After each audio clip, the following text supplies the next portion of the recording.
बरसों से बंद चर्च के बाहर एक कुत्ता तेजी से भौंक रहा था। तभी अचानक उसके सामने एक साया लहराकर बाहर आया। उस साये को देखकर कुत्ते की आवाज उसके गले में ही बंद होकर रह गई। वो साया उसके आसपास लहरा रहा था। अचानक हवा में उस साये के साथ उड़ता हुआ वो कुत्ता उस चर्च के भीतर दाखिल हो गया। उसके भौंकने की आवाज अभी भी आ रही थी। कुछ देर के बाद हवा में उड़ता हुआ उसका शरीर वापस बाहर आया। इस बार उसके शरीर में प्राण नहीं थे। उसका पूरा शरीर सफेद था। मनाली शहर के बाहर एक पुराना चर्च बरसों से बंद था। उसके आसपास कोई भी नहीं जाता। कुछ दिनों के बाद कॉलेज के बच्चों की एक ट्रिप मनाली घूमने आई थी। रात के वक्त कॉलेज के कुछ बच्चे अपने टीचर को बिना बताए होटल से बाहर निकल गए।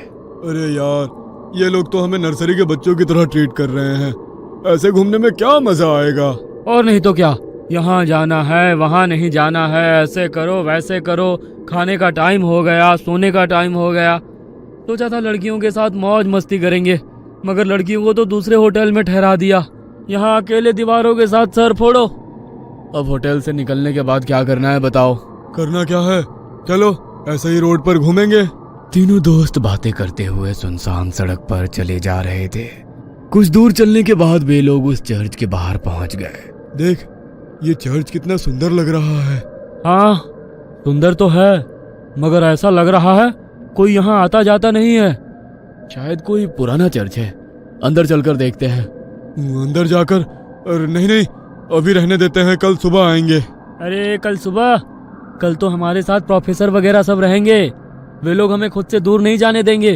अभी चलते हैं ना, रात या दिन क्या फर्क पड़ता है। हाँ, वैसे भी हम लोगों के पास मोबाइल में टॉर्च तो है। बोरिंग सी ट्रिप में थोड़ा सा एडवेंचर हो जाएगा। मनदीप का मन नहीं था, मगर रोशन और जतिन के कहने पर वो उन लोगों के साथ उस चर्च के भीतर दाखिल हो गया। चर्च के अंदर जगह जगह जाले लगे हुए थे। जैसे ही मोबाइल की लाइट से उस चर्च के भीतर थोड़ी सी रोशनी हुई, चमगादड़ उड़ते हुए चर्च के बाहर निकल गए। लगता है ये बहुत टाइम से बंद है, तभी तो चमगादड़ ने यहाँ पर डेरा जमा लिया। यार, मुझे यहाँ की वाइब्स कुछ ठीक नहीं लग रही है, हम लोग चलते हैं। कहते हुए मनदीप पलटकर दरवाजे से बाहर निकलने वाला था। तभी उसके पैर किसी ने पकड़ लिया। वो जोर से चीखा। क्या हुआ? मेरा पैर किसी ने पकड़ लिया है। हैं? ये क्या कह रहे हो? कहते हुए उसने अपने मोबाइल का टॉर्च मनदीप के पैर की तरफ किया तो वहां पर रस्सी थी। उसे देख दोनों हंसने लगे। तेरा मन नहीं था ना आने का, इसलिए तू रस्सी से भी डर रहा है। कुछ नहीं, अंदर चलकर देख, यहाँ का आर्किटेक्ट कितना अच्छा है। कहते हुए वो उसका हाथ पकड़कर उसे अंदर ले गया। वे तीनों चर्च घूम ही रहे थे कि अचानक चर्च की लाइट जलने बुझने लगी। अरे, यहाँ पर लाइट कैसे आ गई? मुझे कुछ ठीक नहीं लग रहा, हम लोग यहाँ से चलते हैं। कहते हुए वो अपने दोनों दोस्तों के हाथ पकड़कर दरवाजे के पास गया, मगर अचानक ही दरवाजा बंद हो गया। तीनों दरवाजा खोलने की कोशिश कर रहे थे, मगर दरवाजा नहीं खुल रहा था। अरे, ऐसे कैसे हो सकता है? अभी तो ये दरवाजा खुला था, किसने बंद किया? प्लीज हेल्प, हमें डराने की कोशिश मत करो। कोई और रास्ता होगा यहाँ से निकलने का, ढूंढकर वहां से निकल जाते हैं। कहते हुए जतिन जैसे ही पलटा, दहशत के कारण उसकी आंखें फटी की फटी रह गई। उसने देखा उसके सामने एक नन खड़ी हुई थी। वो अपनी बड़ी बड़ी लाल आंखों से उन लोगों को घूरने लगी। ये क्या बला है, भागो यहाँ से। जैसे ही मनदीप ने उन लोगों को भागने को कहा, वो नन धुआं बनकर गायब हो गई। हैं? अब ये कहाँ गई? रोशन और मनदीप उसे इधर उधर ढूंढने लगे। तभी अचानक उन्होंने देखा कि जतिन जमीन पर रेंग रहा था। उसकी आंखें नन की तरह ही लाल थी, चेहरा पूरा सफेद और हाथ पैरों की चमड़ी जली हुई। उसे देखकर वे दोनों डर गए और चीखते हुए वहां से बाहर निकलने की कोशिश कर रहे थे, मगर उन्हें चर्च से बाहर निकलने का कोई रास्ता नजर नहीं आ रहा था। दोनों डरकर एक कोने में खड़े थे। जतिन तेजी से छिपकली की तरह रेंगता हुआ उनकी तरफ बढ़ा और उन लोगों को देख अपनी जीभ लपलपाता रहा। कभी जतिन का चेहरा नजर आता तो कभी उस नन का। हमने तुम्हारा क्या बिगाड़ा है? छोड़ दो हमारे दोस्त को, हमें यहाँ से जाने दो प्लीज, हमें यहाँ से जाने दो, हम कभी यहाँ नहीं आएंगे। कहते हुए मनदीप ने उस नन के आगे हाथ जोड़ लिए। नन उसे देख मुस्कुराने लगी। उस नन ने मनदीप का हाथ पकड़कर उसे अपनी ओर खींचने की कोशिश करी, मगर मनदीप के हाथ में गुरुद्वारे का पवित्र कड़ा था। उसे छूते ही नन को तेज झटका लगा और वो जमीन पर गिर गई और वो नन धुआं बनकर जतिन के शरीर से बाहर निकल गई। जतिन बेहोश जमीन पर पड़ा था। रोशन उसको होश में लाने की कोशिश करने लगा। जतिन जल्दी उठ जा, हमें यहाँ से निकलना होगा। जतिन प्लीज उठ जा। तुम लोगों को क्या लगता है कि तुम लोग इससे बच सकते हो? नहीं, तुम लोग अब उसके शिकार हो। यहां से बचकर नहीं जा सकते हो। वैसे भी यहां कोई नहीं आता। यहां गलती से कोई जानवर भी आ जाता है तो वो उसे नहीं छोड़ती। फिर तुम लोग तो इंसान हो, तुम लोगों का मरना तय है। मगर ना जाने क्यों मुझे आज ऐसा लग रहा है कुछ अलग होने वाला है।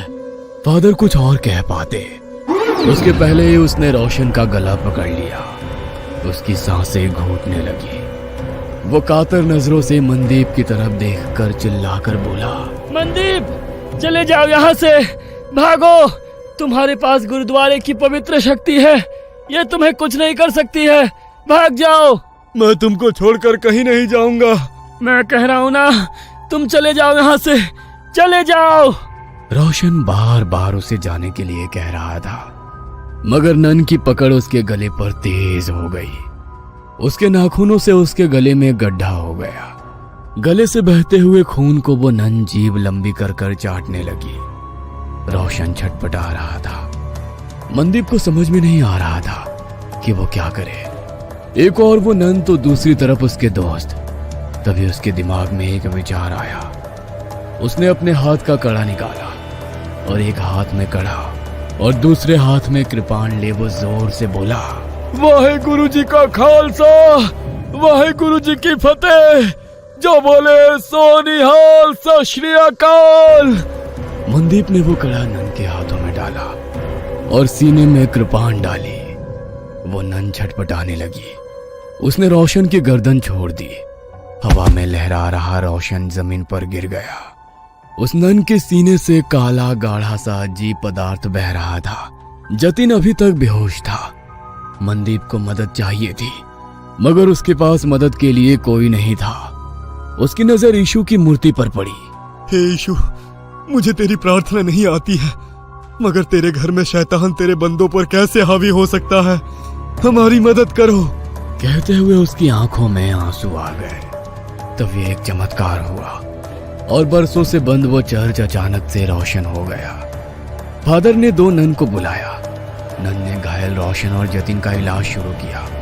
फिर फादर ने जैसे ही उस घायल नन की ओर देखा, होली वाटर डाल उसकी मुक्ति की प्रेयर करने लगे। देखते ही देखते वो नन की आत्मा यीशु की मूर्ति में समाहित हो गई। आज तुम्हारे साहस और सूझबूझ से बरसों से भटकती उस नन की आत्मा को मुक्ति मिल गई। God bless you my child. तुम्हारे दोस्त अब ठीक हैं। कल सुबह तक उन लोगों को कुछ भी याद नहीं रहेगा। अब तुम लोग यहाँ से चले जाओ और आज की घटना का जिक्र किसी से भी मत करना। फादर के कहने पर मनदीप अपने दोस्तों के साथ होटल वापस आ गया। अगले दिन वे लोग जब मनाली घूमने के लिए निकले तो उसके दोस्त सब कुछ भूल चुके थे, मगर मनदीप उस खौफनाक रात को उम्र भर नहीं भूल सकता था। वो अपने साथियों के साथ उसी जगह से निकला तो मनदीप को कोई चर्च नजर नहीं आया।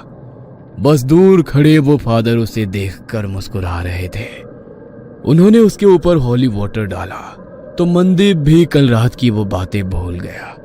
मगर मनाली के लोग उन लोगों को कभी भूल नहीं सकते हैं, क्योंकि उनके कारण ही तो उन्हें इविल नन से छुटकारा मिला था। ये कहानी आपको अच्छी लगी हो तो हमें सब्सक्राइब करें, हमारा इंस्टाग्राम और फेसबुक पेज जरूर फॉलो करें। और हाँ दोस्तों, सब्सक्राइब करना भूलना मत।